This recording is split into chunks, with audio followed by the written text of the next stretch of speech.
evening, good afternoon, how are you doing? I wish you all doing great. So today we're going to start with Unit 15, and I guess it is the last unit that we will take for these 2 weeks. From the title of this unit, which is, It'll Help Me Get a Good Job, you can predict that we are going to talk about job opportunities and also having good job or applying to a good job. Okay, so let's first get ready to listen and speak. There are 3 important themes of this unit, which are, would you like to study abroad? We're going to discuss these 3 questions in our lecture on Telegram. So prepare your words, please. Would you like to study abroad? Second question, what country would you go to? And the last question is, what would you study? So, listening, let's first start with A, listening, making plans. Let's listen to listening 55. Listen to Stefania from Italy and Habib from Saudi Arabia. Each talk about their study plans for the future. Make notes and find 3 goals they share. So let's listen together to Stefania and Habib, and let's try to find the goal that they both share. At least let's find at least 3 goals that both of them are sharing. So here we go, let's listen. 55. Stefania. I plan to go to Beijing for a year if I can afford it and stay with a host family while I'm there. My main goal is to improve my Chinese.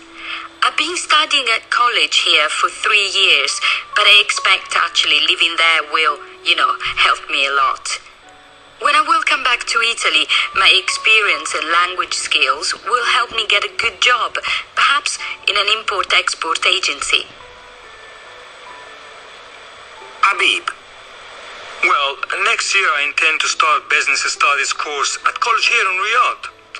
The course is 2 years, so I hope it will help me to get a good job after I graduate. That's the main purpose, in fact. But also I hope to develop contacts in international business. And English is a big part of the course, so that's another benefit. Okay, so have you noticed some common goals between them? For me, I guess both of them want to develop their language levels, and also they want to have good careers and work, or for example, good work, international work. And also, of course, they want to get some benefit for their employment prospects.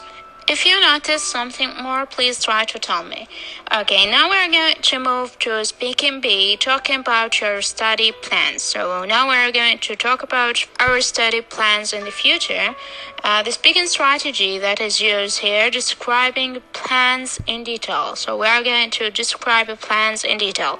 This could be really helpful if you are intended to, or if you intend to join some kind of program, for example, iLab or something like that.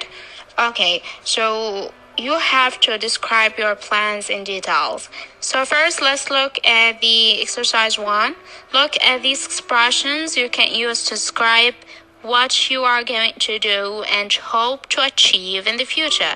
So these expressions can help us to describe what we want and what we are planning to achieve in the future. For example, we can say, I plan blah blah blah, I aim to blah blah blah, I intend to blah blah blah. So you can start your first sentence with your plan.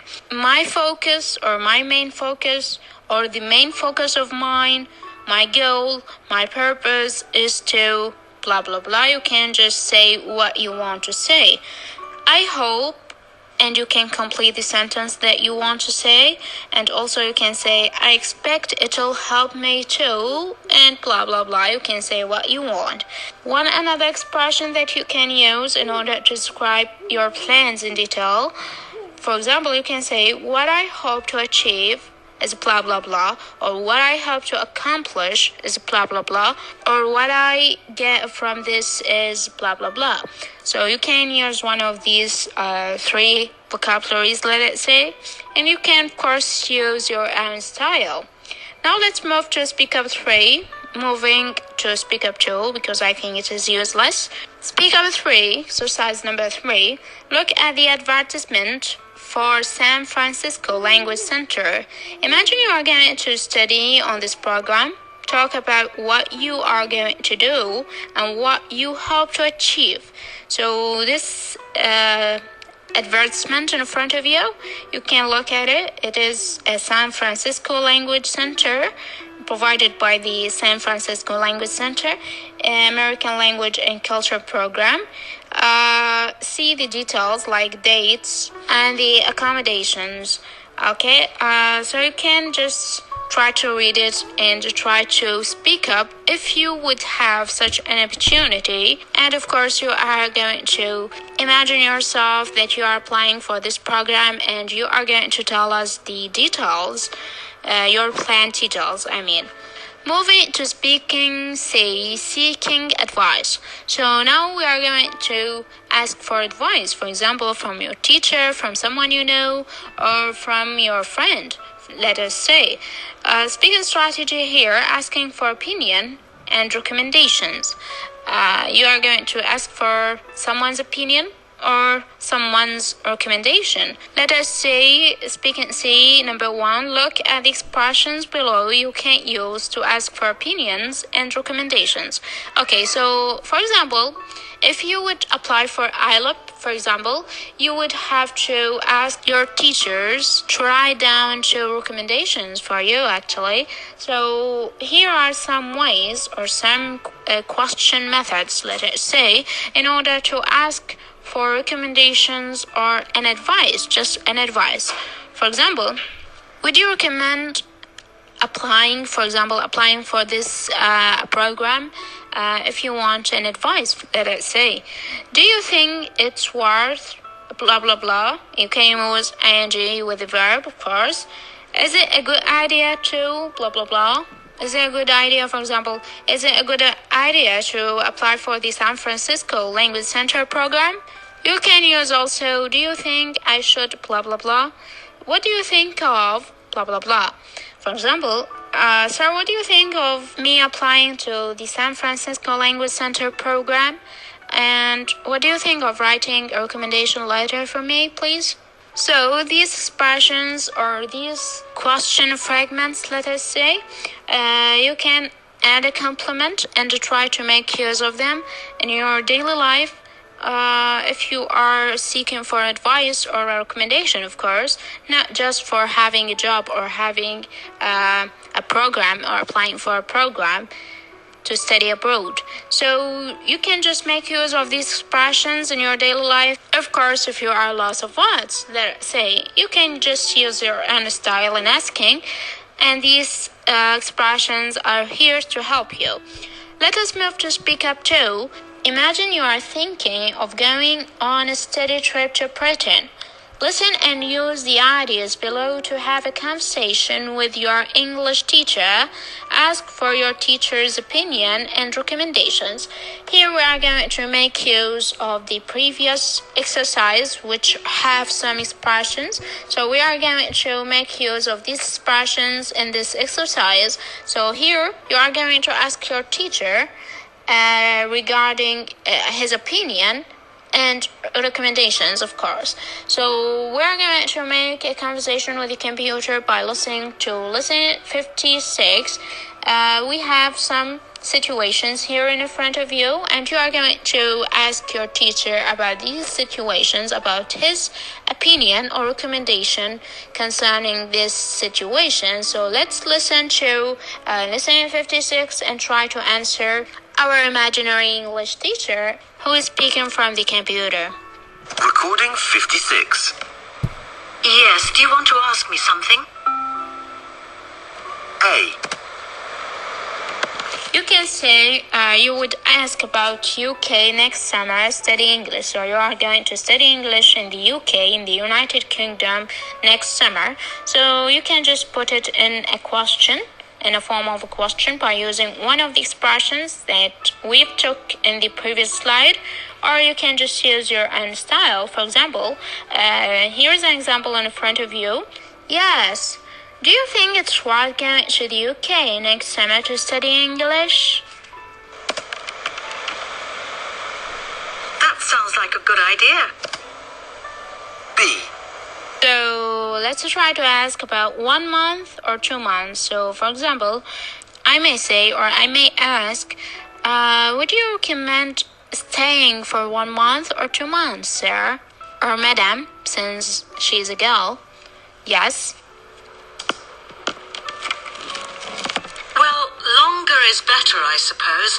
2 months, if possible. C.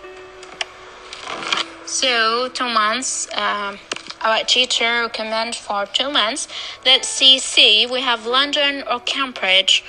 So we are going to make a question asking our teacher about her opinion.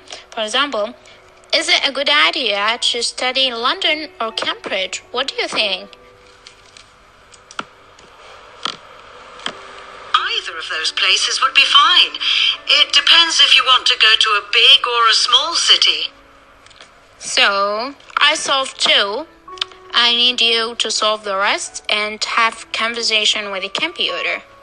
Yes, so we have situations D, host family or hotel, and we have A, 15 or 28 hours per week. So you have to make a question concerning these situations. And F, general English or an exam, for example, IELTS or TOEFL. And J, finally, you are going to ask for advice or a recommendation concerning US, United States, or Australia instead. Yes, so you are going to listen to D, E, F, G, and start a conversation with your teacher instead of me. D. A host family would give you more opportunities to practice your English and learn about British culture, and it's probably cheaper. E. Study full-time if you can, but make sure you get the chance to socialize too. F. Exams can be useful, but I think general English is best at this stage. G. Sure, they're different, of course. The accent is different and everything. It just depends what you fancy, really. Yes, so I guess this is all concerning the 1, 2, 3, 4, 5, 6, 7 situations or 7 advices that you need to hear from your teacher. So now let's move to lesson D, understanding course requirements. So now you planned to go to a program and then you asked your teacher or someone that you really interested in his or her opinion, and actually now we are going to move to understanding course requirements. So what do we need concerning this course that we are applying to? Let's listen to lesson 57. Imagine you are starting a business course at a college in the United States. Listen to the college professor and write a true or false for each statement. Now we have 6 statements actually in front of you from A to F. There are 5 written assignments. Is that right? Some assignments can be handed. So let's listen first and then try to read the questions and answer with a true or false in order to have a feedback before starting. Yes, so here we go. Let's listen to Recording 57. Okay, so the focus of this semester will be on the development of the EU and its enlargement. You'll have 4 written assignments to do. These must be typed and handed in on time or they will not be considered. They have equal weighting and make up 20% of your final grade, so take them seriously. We'll also have a couple of exams. A midterm exam, which will count 30% towards the final grade, and an end-of-term exam, which will also count for 30%. Each exam will be in 2 parts, a multiple-choice test, and then 4 short essay questions. At the end of the semester, you'll also have to give an oral report, which will take the form of a 15-minute presentation on a topic of your choice related to the main course themes, followed by a Q&A session, also of 15 minutes. This will comprise 10% of the final grade. The remainder will be at my discretion depending on how well prepared you are for each class and also how much you participate in each class. Attendance is also a factor in that there are 23 classes this semester, and you need to attend at least 80% in order to pass. So that means if you miss more than 4 classes, you fail. I hope you all understand that. The grade you get is not dependent on other students in the class, so it is possible for everyone in the class to get A's or to get F's. To get an A, you need above 90%. 80 to 90 is a B, and 70 to 80 is a C. D is 60 to 70, and below that is a fail, F. Basically, if you put in the time and effort needed, you will pass. Okay, so if it is not clear, just please try to drag the line backward and listen to the conversation again. Let's now solve the questions for true or false. A. There are 5 written assignments. I guess it is false because he said there are 4 actually. Some assignments can be handed in late. No, according to time, of course. There is a deadline. There are 2 exams. This is true. He mentioned the midterm exam and also the final exam. Students have to do 20-minute oral report. I guess it was 50 minutes.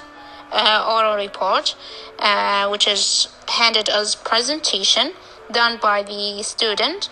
Also, there are 25 classes. I guess there were 23 classes, and attendance was really important. So students have to attend at least 80% of the 23 classes, let us say. It is possible for all students to get an A. Yes, true, that's true. So anyone who gets above 90, then he's going to get an A grading. We have Module 3.2, the development of the EU. This is the name of the program, or the name of the course. So grading system, I guess 30% was midterm exam, 30% also was final exam. Written assignments, I actually don't remember. So please try to help me. How much percent is of a grading system is needed for written assignments? Oral reports, I remember this one, it was 10%. And also preparedness or participations. I remember he said what remained, or the remained of the percent as a whole. So I guess it is about 10%, or yes, if the written assignments are 20% or 20%, then the preparedness and participation is going to be 10%.